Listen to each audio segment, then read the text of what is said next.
में अल्लाह अज़्ज़ व जल्ल फरमाता है, ताहा मा अंज़लना अलैकल कुरआन लितश्क़ा। ताहा, हमने आप पर कुरान इसलिए नाजिल नहीं किया कि मेरे महबूब आप मशक्कत में पड़ जाएं। आकाए करीम सल्लल्लाहु अलैहि वसल्लम रात भर इस तरीके से नमाज में खड़े होते कि आपके पाए मुबारक पर वरम आ जाता। ए रसूल आजम सल्लल्लाहु ताला अलैहि वसल्लम के दीवानों, जरा सोचो और अंदाजा लगाओ, अंबियाए किराम की फिक्र क्या रही, रसूलाने इज़ाम की फिक्र क्या रही।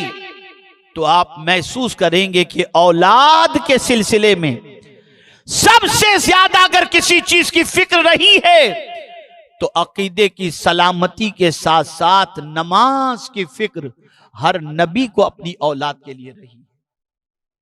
आइए मैं आपको समझाऊं। हजरत इब्राहिम अला नबीना अलैहिस्सलातु व तस्लीम ज़ईफुल उम्र हैं, कमोबेश 80 साल की आपकी उम्र है या जो भी आपकी कमोबेश उम्र रही हो, और उस बुढ़ापे की दहलीज पर पहुंचने के बाद अल्लाह रब्बुल इज्जत जल्ल जलालहू ने हजरत इस्माइल अलैहिस्सलाम की शक्ल में बेटा अता फरमाया। बज़ाहिर कोई उम्मीद नजर नहीं आ रही थी, लेकिन अल्लाह की कुदरत के सामने कोई कुछ नहीं कर सकता। वो चाहे तो किसी भी उम्र के अंदर किसी को भी औलाद से माला माल फरमा दे। बच्चा पैदा हुआ, पहली फिक्र, तवज्जो चाहूंगा, पहली फिक्र क्या फिक्र है? कुर्बान जाइए उस दुआ पर जो हजरत इब्राहिम अलैहिस्सलाम ने की। कुरान कहता है हजरत इब्राहिम अलैहिस्सलातु व तस्लीम ने दुआ की, रब्बि जअलनी मुकीमस्सलाह व मिन ज़ुर्रिय्यती। ऐ मेरे रब, मुझे और मेरी ज़ुर्रियत को नमाज कायम करने वाला बना। ऐ रसूल आज़म सल्लल्लाहु अलैहि वसल्लम के दीवानों, अपनी औलाद की जो फिक्र करनी है तो इस बात की खास तौर पर फिक्र की जाए कि बच्चा बेनमाजी कतई तौर पर न रहे। इसलिए कि बच्चा अगर बेनमाजी रहा तो हदीस मुबारक है, कुल्लुकुम राइन व कुल्लुकुम मसऊलुन अन रईयतिही।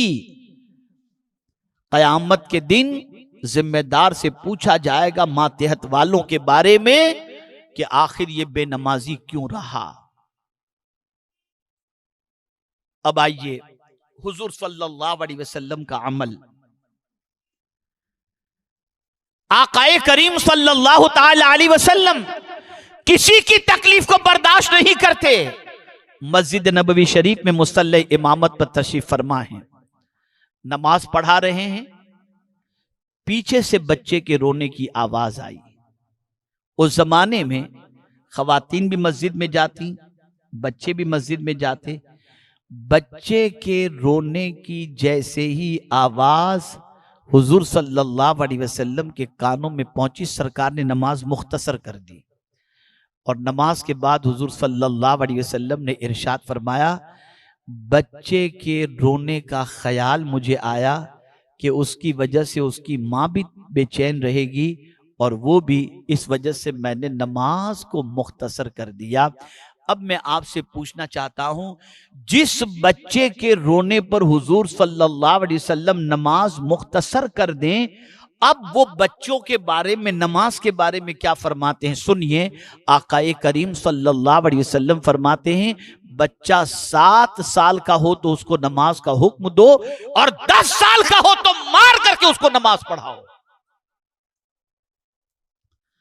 जिस बच्चे के रोने पर हुजूर नमाज को मुख्तसर कर दें, उसी बच्चे को नमाजी बनाने के सिलसिले में मारने का हुक्म हुजूर अता फरमा रहे हैं।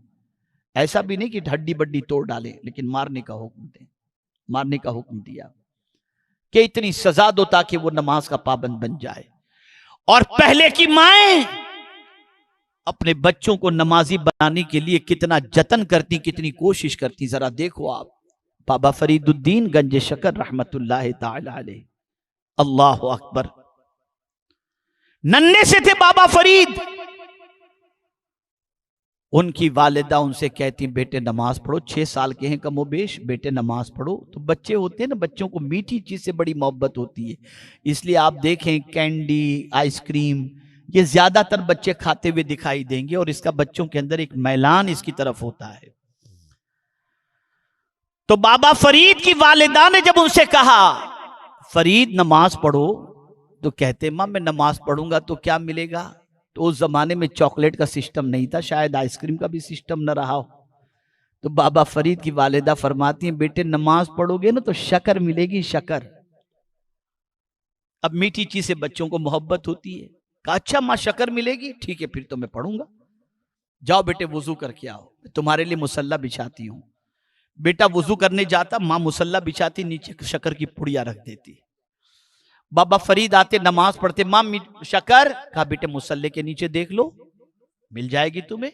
जैसे मुसल्ला हटाते शक्कर की पुड़िया मिल जाती, बहुत खुश होते। इस तरह से वो नमाज के पंक्चुअल हुए। वो वुजू के लिए जाते, मां मुसल्ला बिछाती, नीचे शक्कर रख देती ताकि बच्चा नमाज का पंक्चुअल बन जाए। अल्लाह अकबर, अल्लाह अकबर। एक दिन बाबा फरीद अपने दोस्तों के साथ कहीं थोड़ा सा घर से बाहर निकलते हैं खेल कूद के लिए। जब वहां निकले, नमाज का वक्त हुआ, दोस्तों से बाबा फरीद ने कहा आओ नमाज पढ़ लेते हैं। दोस्तों ने कहा फरीदुद्दीन मिलेगा क्या नमाज पढ़ेंगे? कहा शक्कर मिलेगी, शक्कर। कहा अच्छा? कहा हाँ। बिछाई गई चादर, मां इधर बेचैन, मां इधर बेकरार कि जब जब नमाज का वक्त होता बेटे के लिए मुसल्ला बिछाकर उसके नीचे मैं शक्कर रख देती, नमाज पढ़ता, मेरे बेटे को शक्कर मिल जाती थी। आज मेरा बेटा दूर कहीं नमाज का वक्त होगा तो वो नमाज पढ़ेगा, आज तो उसके मुसल्ले के नीचे कोई शक्कर रखने वाला नहीं होगा। कहीं ऐसा न हो कि शक्कर के न मिलने पर मेरा बच्चा नमाज से रिश्ता तोड़ बैठे। मां ने मुसल्ला बिछाया, सज्दे में गई और अर्ज करती है मेरे माबूद, तेरी बारगाह में सर झुकाने के लिए मैंने शक्कर का इंतजाम किया। तू कादिर मुतलक है, तू चाह तो मेरा बच्चा जहां नमाज पढ़ता हो उसके नीचे से तू शक्कर का खजाना अता फरमा दे। अल्लाह अज़्ज़ व जल्ल की बारगाह के अंदर मुस्तरीब मां की दुआ कबूल होती है।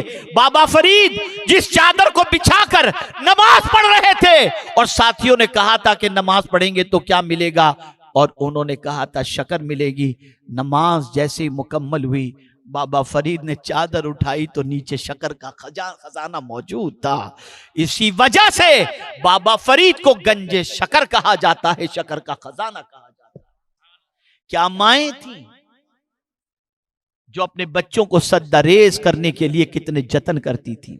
आज की माएं सीरियल देखने से फुर्सत नहीं, नाच गाने बाजे तमाशे से फुर्सत नहीं, फिक्र नहीं रही कि बच्चा नमाजी बने, फिक्र नहीं रही कि बच्चा आशिक रसूल बने, फिक्र नहीं रही कि बच्चा कारी कुरान बने।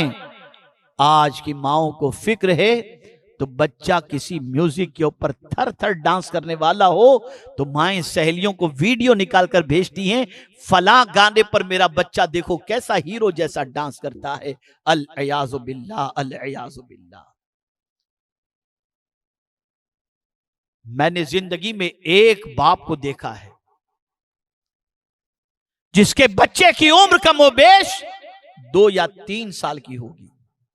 मैं एक शादी की तकरीब में गया हुआ था और मैंने जोहर की नमाज अदा नहीं की थी और मुझे फौरन निकलना था।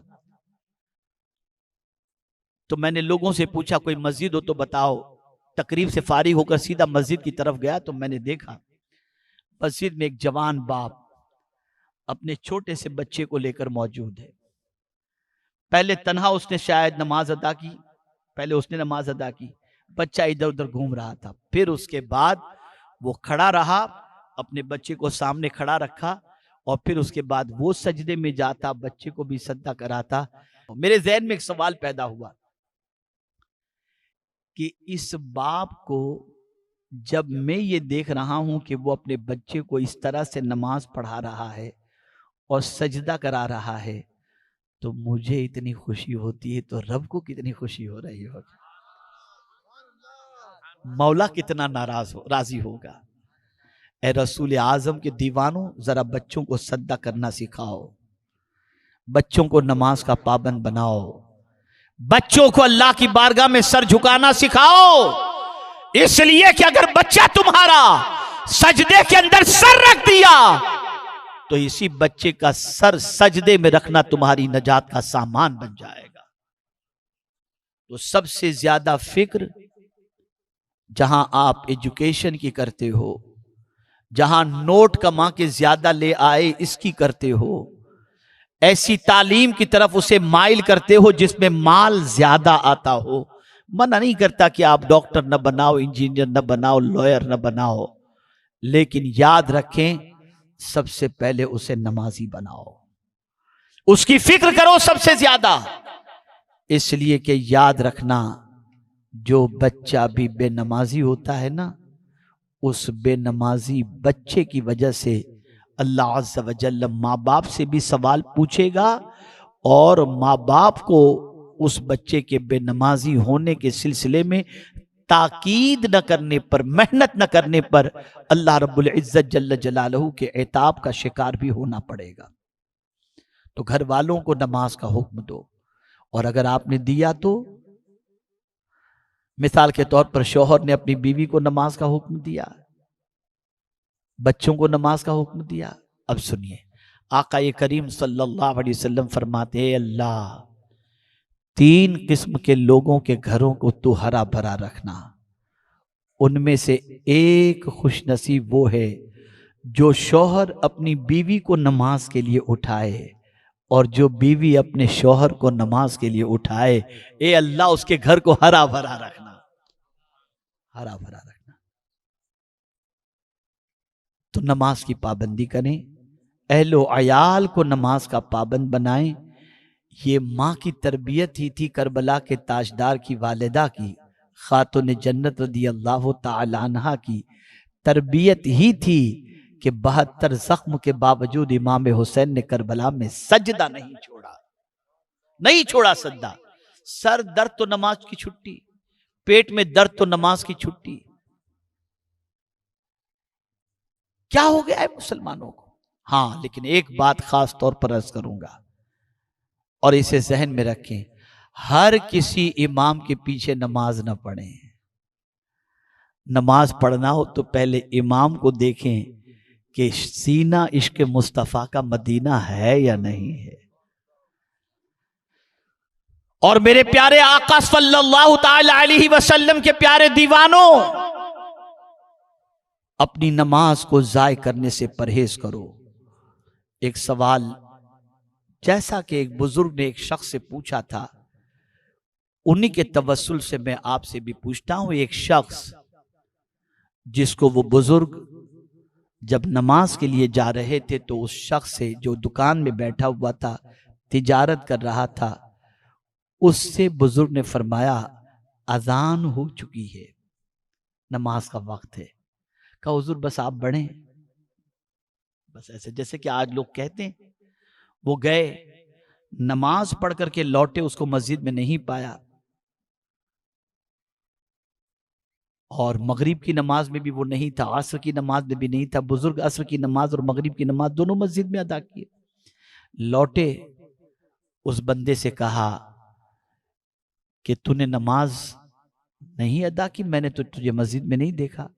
अर्ज करता है हुजूर आप देख रहे हैं 1 मिनट की फुर्सत नहीं है, 1 मिनट की फुर्सत नहीं है हजरत, मैं क्या करूं, इतने गाहक हैं। तो हजरत ने फरमाया कि तू अगर इजाजत दे तो मैं तेरी दुकान के अंदर आ जाऊं। कहा हुजूर अब आपके कदम पड़ गए तो और बरकत हो जाएगी, आइए तशरीफ लाएं। तो हजरत ने उसकी दुकान के अंदर सूंघना शुरू किया एक एक चीज को। उसे हैरत हुई, डिब्बे पड़े हुए थे, चीजें पड़ी हुई थी, सूंघ रहे हैं उसको। उसे हैरत हुई। उसने कहा हजरत मैं समझ नहीं पा रहा हूं आप कुछ सूंघ रहे हैं। कहा मुझे कहीं से भी तेरे इस्तिंजे की बदबू, पेशाब पाखाने की बदबू नहीं आती। मैं ये सोच रहा था कि शायद तुझे नमाज का वक्त नहीं मिला तो तू इस्तिंजा भी दुकान में कर लेता होगा, सारी चीजें दुकान में ही कर लेता होगा। कहा हजरत ऐसे कैसे हो सकता है? तो बोले बेटा आइए बताओ कि कारोबार तेरा शबाब पर हो, कस्टमर की भीड़ भाड़ हो, और तुझे पेशाब लगती है तो तू क्या करता है? बोले हजरत वो तो जाना ही पड़ता है ना। जलाल में आए वो बुजुर्ग, फरमाते नादान, जिस्म से नजासत निकालनी हो तो तुझे टाइम मिल जाता है, और खुदा की बारगाह में सर झुकाना हो तो तुझे टाइम नहीं मिलता, तुझे टाइम नहीं मिलता। ख्याल रिस्क तो है, रज़्ज़ाक़ का ख्याल नहीं। और मैं आपको यकीन के साथ कहता हूं, कयामत के दिन सबसे पहले जिस अमल के बारे में पूछा जाएगा वो है नमाज। कब्र के अंदर अकीदा पूछा जाएगा और हश्र के अंदर अमल पूछा जाएगा, और अमल में भी सबसे पहले नमाज के बारे में पूछा जाएगा। आप सोचते होंगे कि आज नमाज के बारे में क्यों गुफ्तगू, तो मैं आपको बताऊं, एक नमाज ऐसी इबादत है जिससे बंदे के अंदर डिसिप्लिन पैदा होता है। बंदा नमाज का पाबंद हो गया तो नापाक नहीं रहेगा, बंदा नमाज का पाबंद हो गया तो वक्त का पाबंद हो जाएगा, बंदा नमाज का पाबंद रहा तो उसके कपड़े पाक रहेंगे, बंदा नमाज का पाबंद रहा तो खुदा की नजर में महबूब बन जाएगा। एक इबादत ऐसी है नमाज जिसके अंदर सारी चीजों का हल अल्लाह ने रखा। इसको मैं आपको समझाऊं बहुत मुख्तसर में, और वो ये है, हुजूर ने खुशी में भी नमाज रखी और गम में भी नमाज रखी। ईद का दिन खुशी का है इसीलिए ईद कहते हैं, उसमें भी 2 रकात एक्स्ट्रा रख दी, और किसी का इंतकाल ये गम है तो उसमें नमाज जनाजा रख दी। ये बता दिया बंदो खुशी में भी नमाज पढ़ो, गम में भी नमाज पढ़ो। इसलिए नमाज ऐसी अफजल इबादत है कि जब कोई बंदा हाथ उठाकर कहते हैं अल्लाह अकबर, तो मेरे रब को प्यार आता है कि इसने मान लिया कि मैं ही सबसे बड़ा हूं, मैं ही सबसे बड़ा हूं। तो नमाज के पाबंद बने, नमाज के अंदर कोताही न बरतें। जानबूझ करके नमाज कज़ा करने वाले का नाम जहन्नम के दरवाजे पर लिख दिया जाता है। ए रसूल आज़म सल्लल्लाहु अलैहि वसल्लम के दीवानों, नमाज पढ़ेंगे अल्लाह बेहयाई से बचाएगा, गुनाहों से बचाएगा, बुराइयों से बचाएगा।